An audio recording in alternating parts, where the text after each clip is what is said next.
शेतकरी मित्रांनो, आज आपण आलो आहोत हरभरा पिकामध्ये. आणि इथं जो हरभरा आहे हा आपला सिलेक्शन हरभरा नवीन व्हरायटी आहे. आणि या व्हरायटीला आपण 3 फुटावर इथं एकरी 20 किलो बियाणं पेरलेलं आहे. आणि त्यामध्ये कुठं कुठं अशा प्रकारे सूर्यफूल पण टाकलेलं आहे, आपण बघू शकता. आणि आता साधारणतः इथं 20 दिवस झालेले आहेत.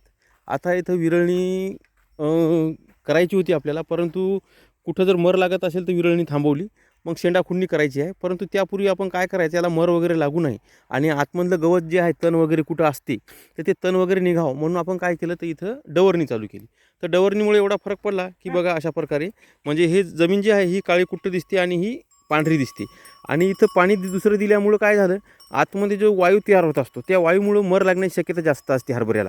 तर त्यासाठी मर लागू नये म्हणून जमिनीतला जो गॅस असतो तो बाहेर निघला पाहिजे. आणि हा गॅस बाहेर निघाला म्हणजे आपल्या हरभऱ्याच्या मुळ्यांना जी कडक जमीन झाली ती पसरवायसाठी आतमध्ये या बाजूला आपल्याला नरम जमीन तयार होते. आणि आपली वाढ जी आहे हरभऱ्याची झपाट्याने होते आणि मुळ्या पसरल्या म्हणजे मर थांबते.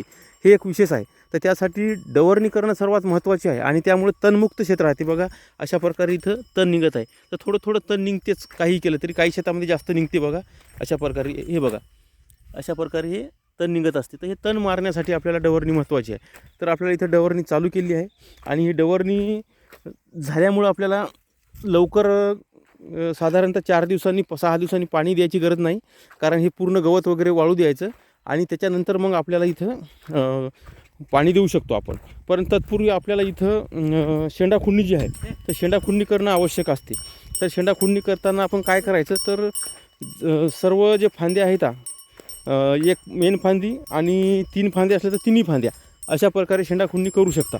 तर वाढ जास्त असेल तर तिन्ही फांद्या आपण खुडू शकता. आणि वाढ कमी असेल, एकच शेंडा असेल तर आपण एकच शेंडा खुडू शकता. तर अशा प्रकारे व्यवस्था आपण करू शकतो. तर यामध्ये आता हरभरा छोटा जर असेल अशा प्रकारे बुजू शकते. हे बघा, असे एकदम भिडून असं आऊत जर आपलं वखर वगैरे असं आपण जर घेतलं तर वखरपळीमुळे झाडं असे बुजतात. तर त्यासाठी आपण झाड मोठे होऊ द्यायचे आणि पात जी आहे ही छोटी लावायची, जेणेकरून झाडाच्या जवळून नाही गेली पाहिजे. म्हणजे अशा प्रकारे हरभरा बुजला नाही पाहिजे. त्याच्यामुळे छोटी पात लावली तर अजून चांगलं. तर अशा प्रकारे व्यवस्थापन जर केलं तर हरभऱ्याची मर पण थांबेल, तणमुक्त क्षेत्र राहील. आणि त्याच्यानंतर काही दिवसांनी पाणी पण आपण देऊ शकतो. तर अशा प्रकारे व्यवस्थापन आपण करू शकतो. तर हे आहे हरभरा सिलेक्शन व्हरायटी. आणि अंतर आहे 3 फूट.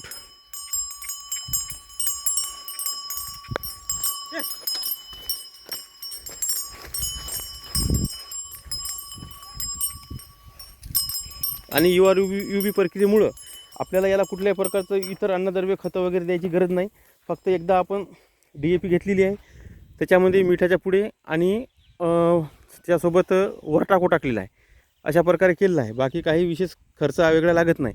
आणि कुठं गवत बघा कशा प्रकारे आहे, तर ते पासाला जिटकलेलं गवत आपल्याला अशा प्रकारे काढावं लागते, जेणेकरून वखर चांगल्या प्रकारे खोल खुपसला पाहिजे, मशार झाली पाहिजे आणि जमीन सपाटीकरण होते, एक लेवल होते कुठं नाली वगैरे असेल तर. आणि आपल्याला ओलावा टिकून राहतो.